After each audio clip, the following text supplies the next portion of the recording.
welcome to the tutorial for doing Disney's Anna's cap or hat, whatever you wish to call it.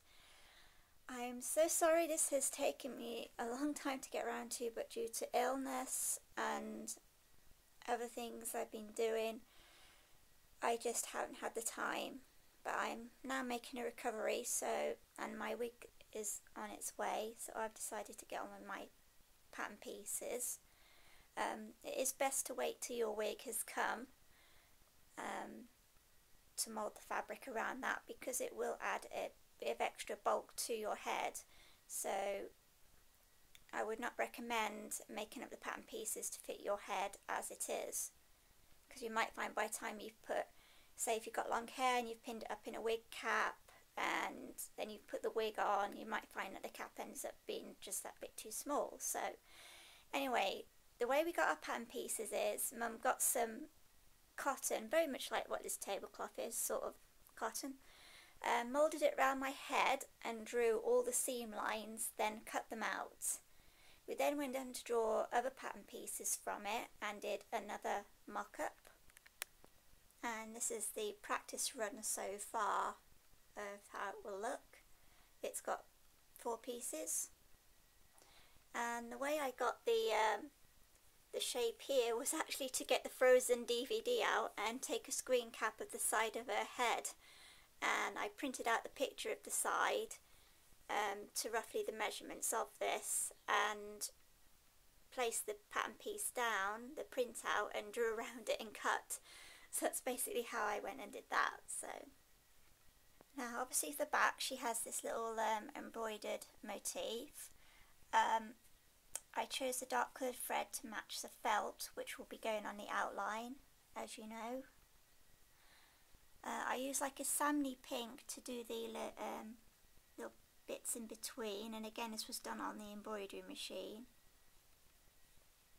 I chose a light pink at first, but it turned out to be too bright and it just didn't look right, so I dulled it down a bit in colour.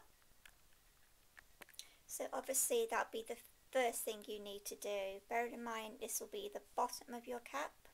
This is the centre seam at the back of your head, and this goes along the top towards the front of your head.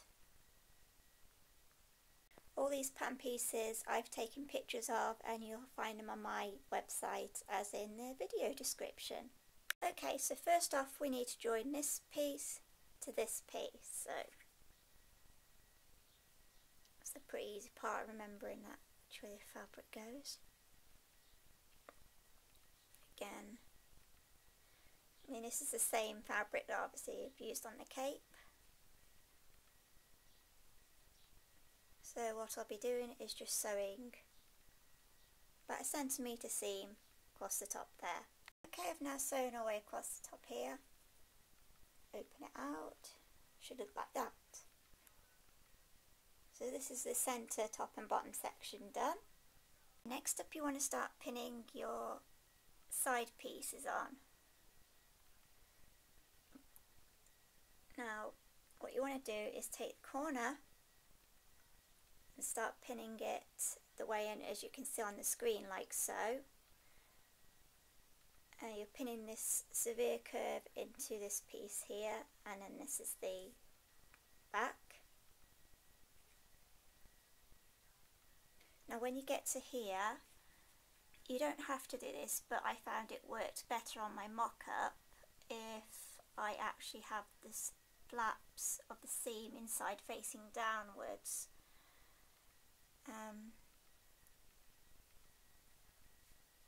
So that's just what I would recommend. I'm not saying you have to have your flaps facing downwards, but it just helps with the curve of the hat. So you just basically need to continue pinning this edge. Okay, next you just need to sew that seam. Be very careful when you get to here where the bulk was, because you can end up with getting a bit of a nick or a pucker about this point, which luckily hasn't happened to me. So it's looking pretty good.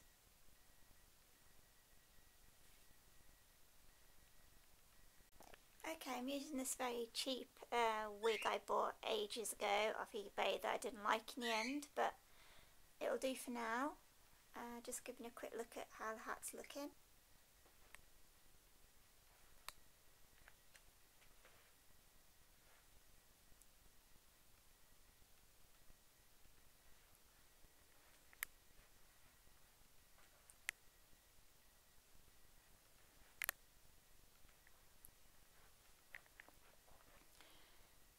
And there it goes. It's just a quick view on the model's head. Right. Next you're going to need to take your lining and put your pieces together exactly the same way to line your hat, and you're going to need some more of that same marabou fur or whatever you've chose to use that you used on your cape. Okay, next you want to start pinning your lining to your outer fabric, making sure you place good side to good side, so you should have your wool fabric, the flaps facing up that way, and your lining, the flaps facing up on the inside. You then want to start pinning from the front and leave a gap here for turning inside out. And now I will be sewing from that point all the way around the bottom, and then stopping at this point here. Okay, I've now sewn all the way around apart from that gap I was telling you about earlier to leave at the front here. The next thing I need to do before I turn it inside out is just take out a bit of the bulk from these corners, so I'll be cutting away, careful not to go through the sewing line. Okay, so I've just clipped away at the corner edge here, and where on this edge it starts to curve a bit, I've also just put a clip there down the side. It's quite a severe curve there. Now I'm going to go back to my hole and turn the whole thing inside out. Okay, apart from the whole front still not sealed, I'm having a bit of a slight issue with the flaps on the side, as you can see. We've tried giving it a good iron and it's only helped it a little bit. We've tried putting stiffener in and that hasn't worked. So, okay, now please don't laugh folks, but we're going to try some aluminium metal and put that around the edges to maybe hold it. If that isn't going to work, we're just going to like pin it to the pigtail plaits after as a last resort. I can't really think of any other way around this. Looking at the Disney World's one, they've actually cut theirs quite a bit shorter so it comes in more, and I'm wondering if there might be a reason for that. I think maybe the plaits aren't helping, it's pushing the flaps out a bit, but so we will try that. Okay, I've now sewn up the hole at the front with a few little catch stitches, and to stop the lining riding forward a bit as it's slightly slack, I've just run a couple of millimetres around in from the edge, a little sewing line to try and help keep the lining pulled back a bit on the inside so it doesn't start riding forward. We're now going to focus on doing the dark trim that goes around the edge of her hat. To save a bit of time on my part, I'm going to cheat a little bit and I'm going to use this original mock-up of the hat that I did, and to get the trim I'm going to measure about 1 inch in from the edge all the way around the hat, and then cut that trim out and place it on the of the hat and see how we get. If you haven't had the opportunity to make a mock-up hat and you don't have a convenient trim to get your pattern from, what you do is lay out your hat straight. This is the bottom of the hat that goes around the back, and you're going to be marking around the hat And when you start to come up this side, you're actually going to be laying your hat down flat onto your fabric. A bit difficult to do with one hand, like so. And then you'll be marking that line, and that will go halfway across that top seam there, because we're going to use the top of the hat to close the felt strip. Right, having tried various ways of stopping these wings on the side of the hat from being too floppy and sticking out, we're going to go with the idea of putting a strip of craft aluminium into the corner, and then that will be covered by the felt like that. And then we're going to take a straight strip and put that up the hat like that, and then that will be covered by the felt. So you can, to an extent, slightly bend these ears inwards slightly so that the hat fits better. Anyway, that's the theory. Okay, we've now glued the felt around the edge of the hat, and now we're going to attach the fur. Okay, the way we are attaching our trim is to go up through the lining into the cord which is inside the trim.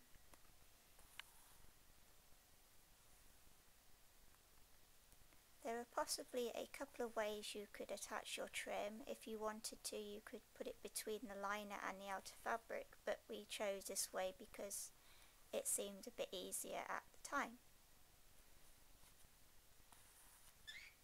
Okay, now we have the finished hat. Gives a twirl trace.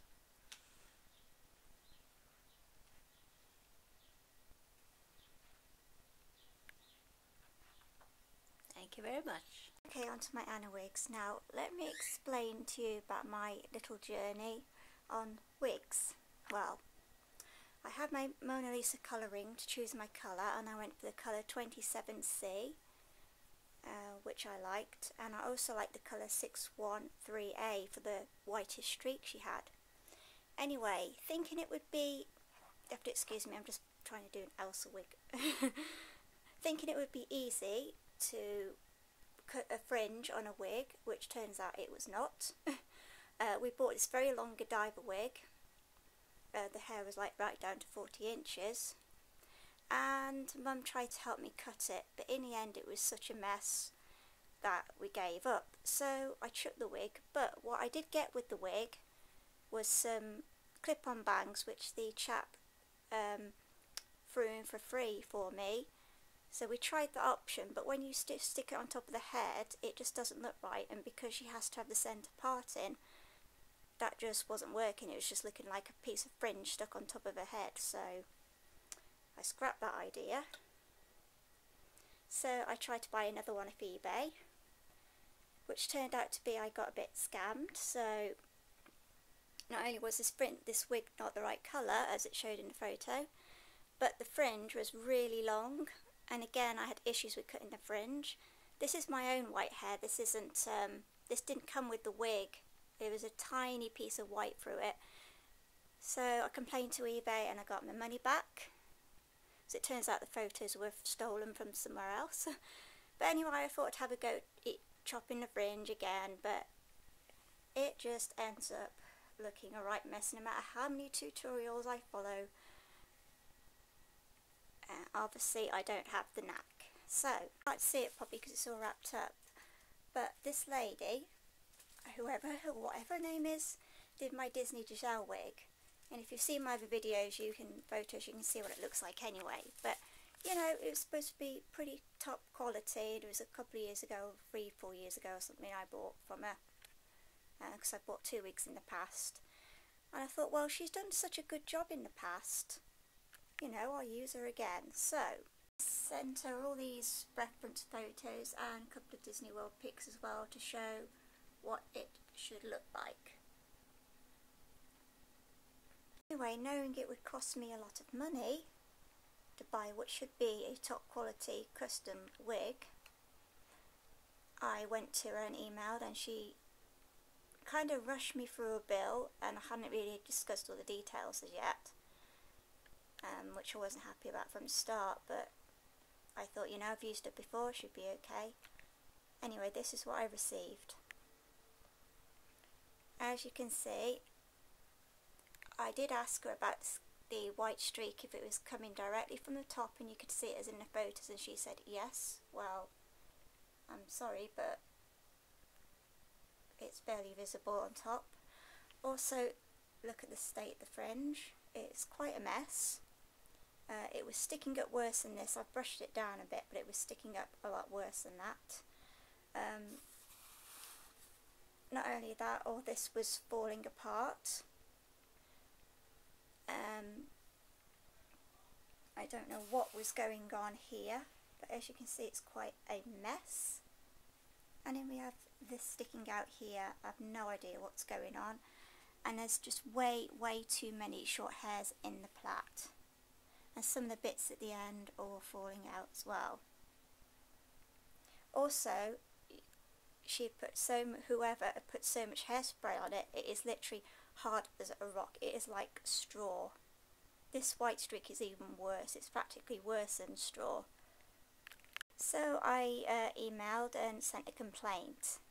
I got this. This is from Historic Hairdresser, auto response. So you open it up, and it says, due to death in the family and business travel, we will be gone for a while. We are travelling, limited access to messaging. We are out of the office with family. We will respond when we return. Thank you for your patience. It just says N, whatever that means. Okay, so thinking that she won't be gone too long, I gave her 6 days and emailed again with my photos, complaints, nothing. It was then 2 weeks had passed by, and I was still getting automated responses, and I thought, well, she isn't going to want to be away too long. She told me she was fully booked up until middle of September when I ordered in April, so I'm thinking, okay, something's sounding a bit weird here. So I set up a different email account with a different name, and I sent a basic wig question in which somebody responded straight away with an answer. So I'm thinking, something's not right here. There is obviously somebody there. Why are they not replying to my complaints on my emails? Etc, etc. You get the idea here that something really isn't right. So out of the made up email address I created, I emailed her back, told her who I was, and then I got an automated response again.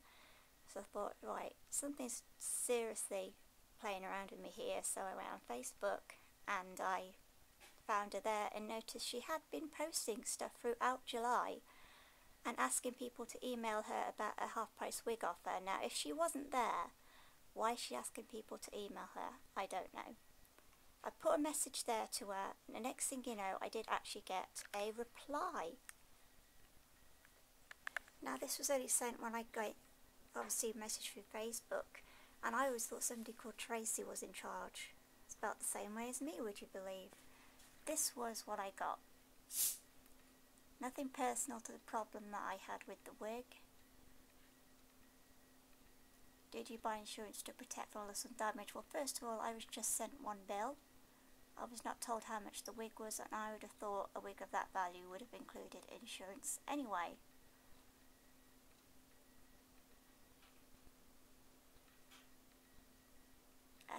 Look at this, our travel will end again soon, but yet she can post things on Facebook and reply to fake emails.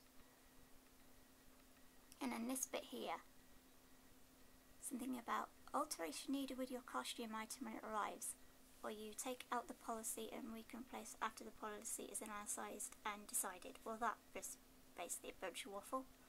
And then so I have a new name here now, Laurie. Okay.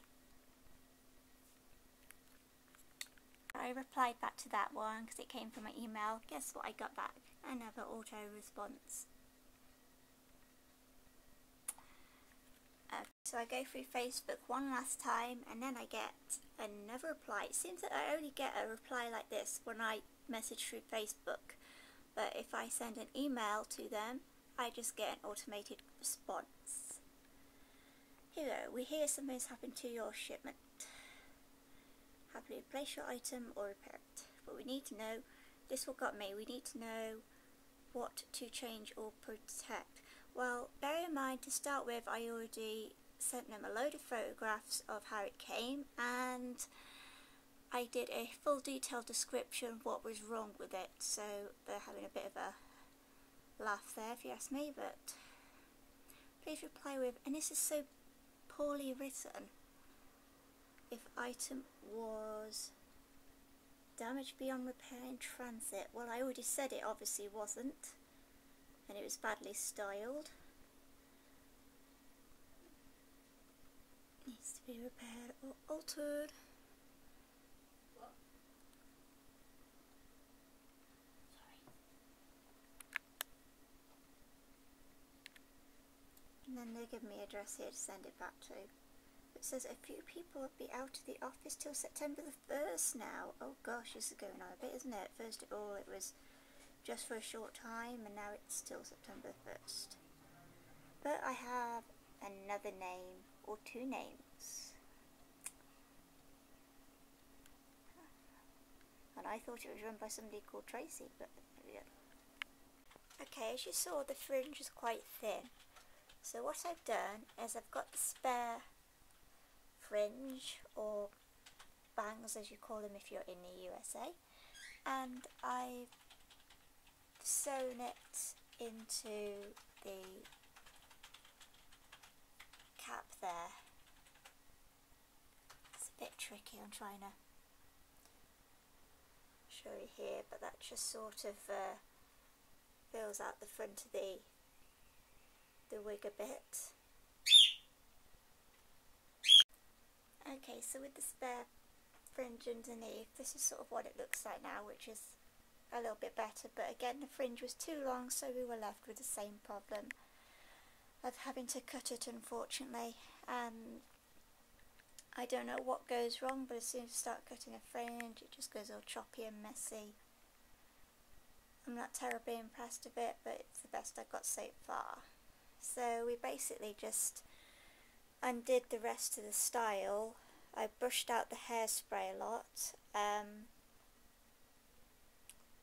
then I sorted out this white streak a bit better. It turns out it was very odd because there's another white streak sewn in about here as well, and this one somehow has been anchored in on the skin top and folded over and then sewn down, and it's quite hard. I don't know what has been used there, but anyway, it's a big improvement. It's still not 100% and it never will be, but it's the best. And to do the ties, I used some tutorials online.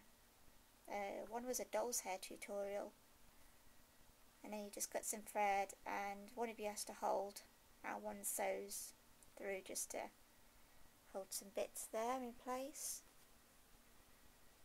So overall it has now been rescued to a point.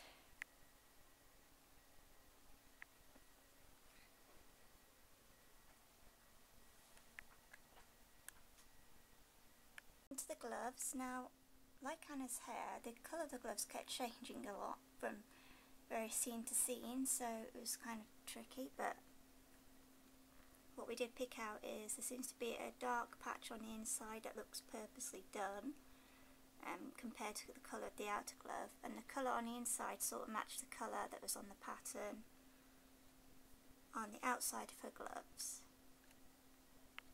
And these are the gloves that my mum knitted. Now it was really hard to try and get the exact colour, and on the screen on the photos it shows up a little more blue than it is right in front of my face. But as you can see, she got the design and she got the darker patch on the inside of the gloves. Now it's kind of difficult to do a tutorial on these gloves because they are hand knitted, so really you've got to learn how to knit. But my mum has been selling some of these on eBay.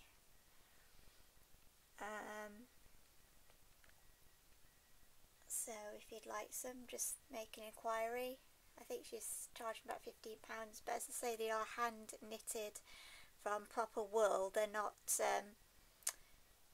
cheaply made or hand machine made, if you get my drift, or you know what I mean. But she made them a little bit smaller for me because obviously I've only got tiny hands, so. But there we go, those are the gloves.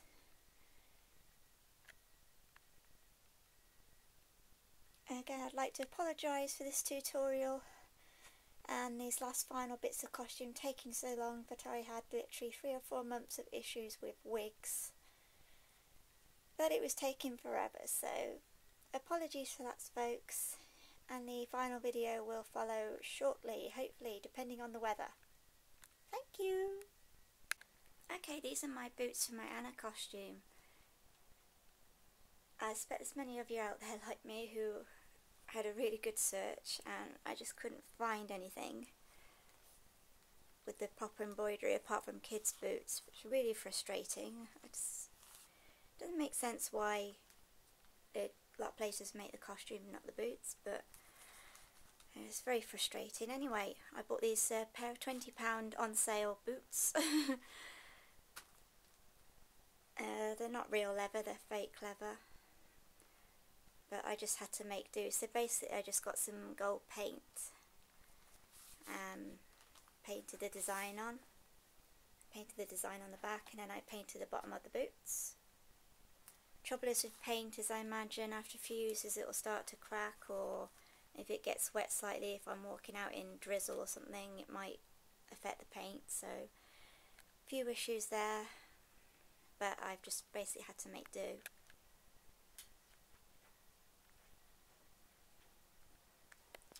I used this Artiste acrylic paint, colour metallic antique gold. I tried a few different golds, but this was the best one. And because there's a bit of slack in the boot, while I was painting I stuffed it with bubble wrap to help hold the shape up. As you see now, the shape's sort of collapsing. So my solution to that is to buy this children's thin crafty foam stuff, very lightweight. I've already shaped it and I'm going to put it inside the boot. So basically this is the arc that go over the boot inside, and then this will just pop in there to the front, and then when it's inside it holds the shape out a bit better. I don't know if you can see, but you'll certainly tell when I'm walking in them. When you put the foam bit inside, it now holds the shape out the boot a bit better, plus it's nice and soft on the inside.